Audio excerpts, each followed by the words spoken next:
At this time, I'm proud to introduce our student speaker, Mr. Dylan Osborn, who will give the student address.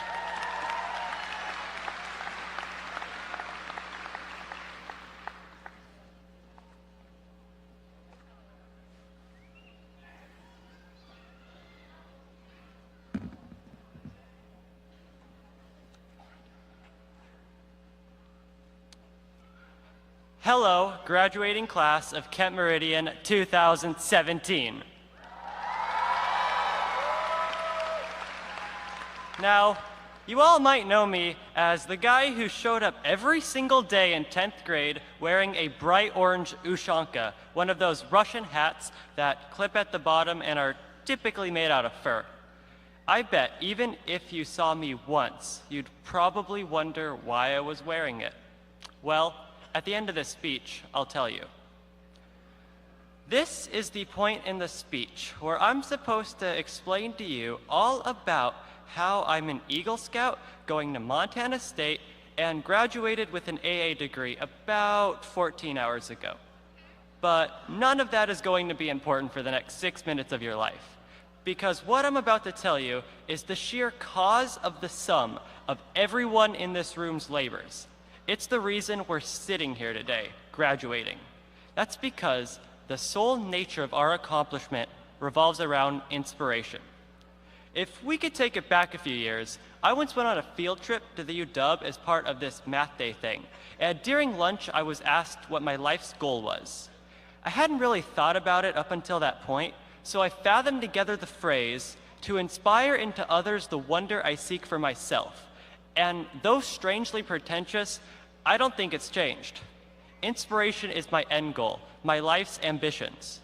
Back on the first day of 9th grade, we immediately learned about the 3 types of learning styles: audio, visual, and kinesthetic. But I found I learned best through feeling, through inspiration. I have an equation for you, so pull out your calculators and integration tables. You'll need them for later.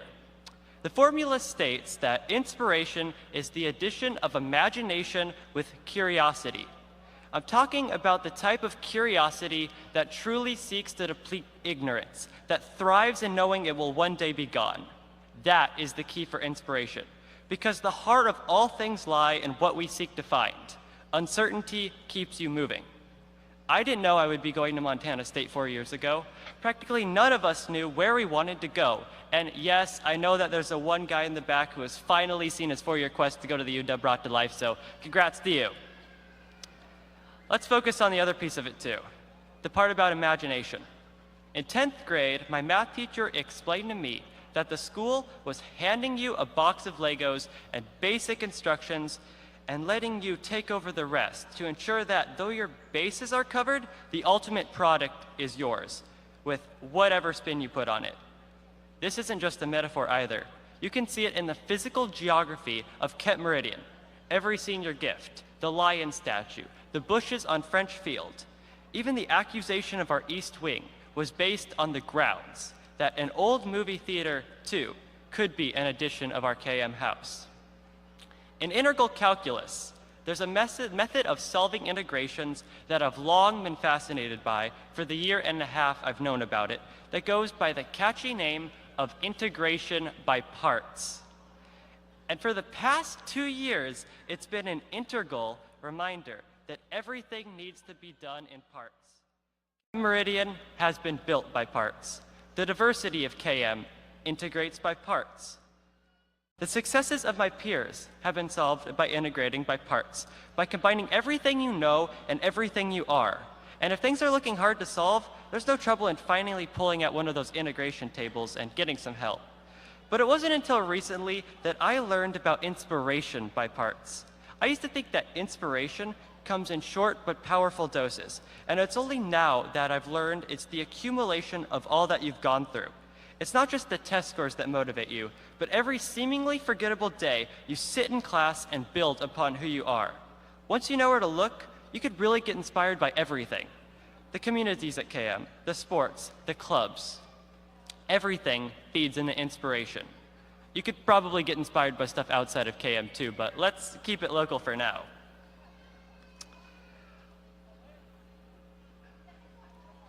On top of that, since it's graduation, I've been getting my fair share of congratulations and compliments. But I find for this reason that it's the felicitations given to other people, to you all, that inspire me more, because it's far more captivating to watch others be inspired than just yourself. Overall, it's not the obvious things that inspire you. All of the small stuff in the background noise is just as important. There was a senior bonfire last summer before school started. I didn't ever actually go because nobody told me about it until after it was over, but that's not the important part. I'd imagine that at some point somebody lit the fire, and unless there's some secret I don't know about, it got put out. But not really. From experience, everything that happened there kept on building your character. The fire that was literally shared by everyone is now metaphorically still shared by everyone. KM ignites that same fire in everyone, regardless of how informed you are on senior events. And today is a day to celebrate that. All the parts of KM that have integrated to make you whole. And there's no endpoint too. I think you know that.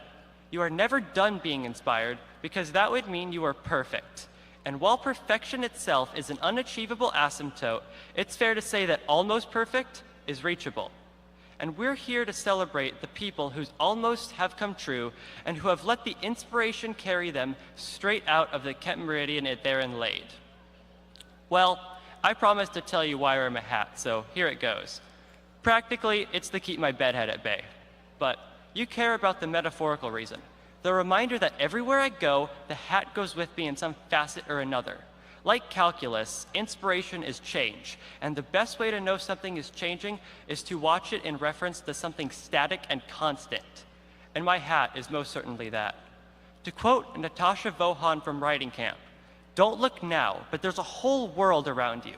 So as you go out into it, knowing that another year is upon you, but not in the way you've come to so dearly know, remember that the part of you that makes KM so special does not wholly itself stay at Kent Meridian.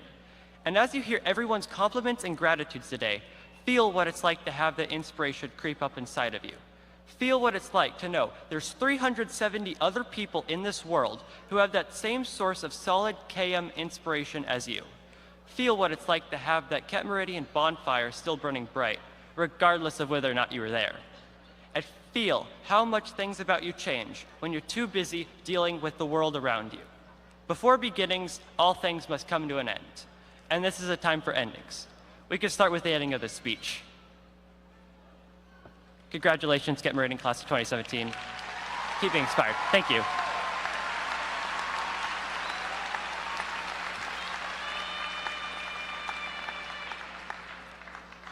Would the members of the concert choir please take your positions at this time? Thanks.